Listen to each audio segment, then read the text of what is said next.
Nadagdagan ng mga Pilipinong unemployed o walang trabaho nitong Enero. Ayon sa Philippine Statistics Authority, 2.15 million ang mga walang trabaho o katumbas ng 4.5% ng labor force ng bansa. Mas marami kumpara sa 1.6 million na unemployed noong Disyembre ng nakaraang taon.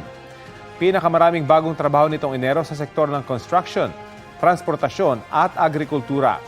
6.39 million naman ang mga underemployed o yung may trabaho pero mas mababa sa kakayahan nila o kay nakukulangan sila sa kanilang kita.